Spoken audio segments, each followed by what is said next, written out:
Hi everybody, so I'm going to be doing a demo about FK and IK rigging. I have set up this robot arm file for you to use. It's going to be in the Discord, so feel free to download that for your use. I want to show you a couple things about this file before we begin, just to give you some project management ideas. So if you open the outliner either in the toolbar here or Windows Outliner, you will see that I have named each of the component parts of my robot arm. I have an upper arm, elbow, lower arm, and claw, and each of them is completely clean. So you can see here that I have deleted by type history and frozen my transformations on each of these component parts. Keeping clean histories and frozen transformations on the parts, the geometry of a rig, are important because you will not be able to delete or modify the transformations or the history of your rig. So that's one of the critical things here. You have to keep good maintenance on the geometry versus the rig. The reason for that is because the rig needs to remember where it is at all times, whereas the geometry doesn't. I think it'll become more clear as we go through the demo, but you can see here that I have a nice clean file. And again, freezing transformations can be done here, and deleting by type history can be done here, or through modify, freeze transformations, or edit, delete by type history. Those are the ways to go about that, okay? Alrighty, so I'm going to show you a couple of things that will help you as you begin to rig. I'm going to just get rid of the outliner to give us more space. I prefer to work in the orthographic view to give myself more precision when I'm rigging. Something to know is that your rig will be inside of your geometry.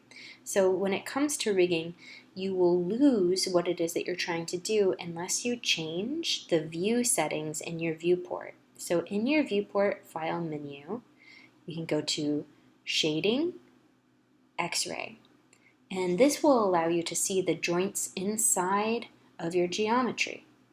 So that's important to do. You'll also need to change your menu set from modeling, where it normally is, to rigging. That will give you access to different commands in the file level menu.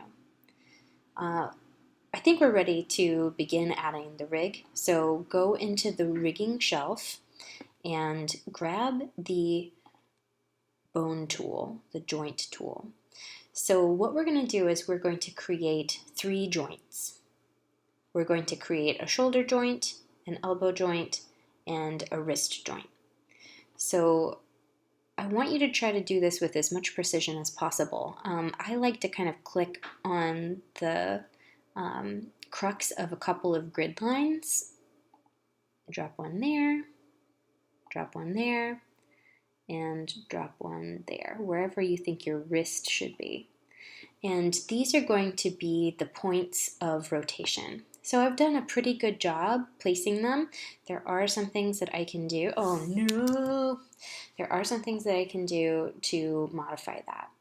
I can move these joints around to fine tune their placement before I attach them to my geometry. So at the moment, each of these is a separate entity that can still be moved.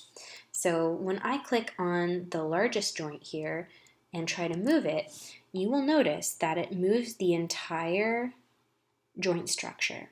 That's because the first joint in the joint structure is the parent. So each of the things under its influence are affected by its movement.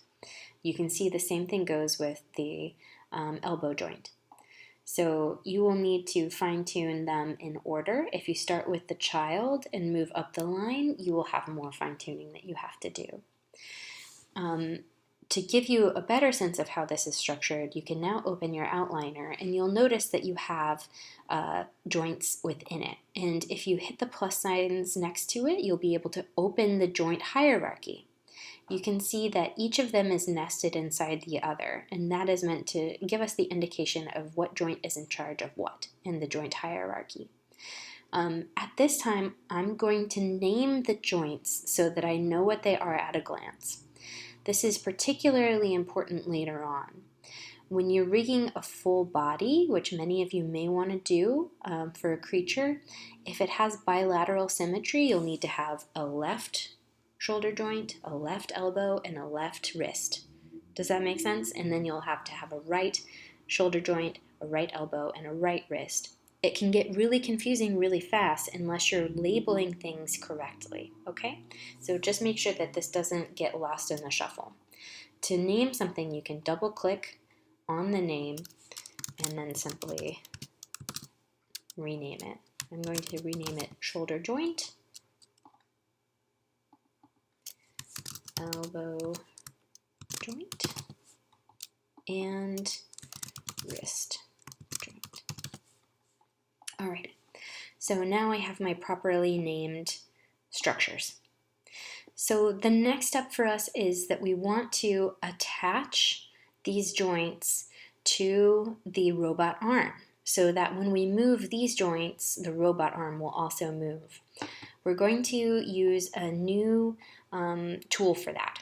So I want you to select everything here and then go into Skin and Bind Skin. And now, if all has gone correctly, you should be able to press rotate, and now when you move your joint, your robot arm will move. So you'll notice that I'm moving the shoulder joint and all of the children move in relation to that. Same thing goes here. So I have an elbow joint and it moves in relation to that. Okay, so you can see that now my skin is bound and everything is moving in relation to everything else. And that's what we call a forward kinematic rig, meaning that the parent influences the child. So the shoulder joint influences all of the rest of it. Okay, so that is one way to rig.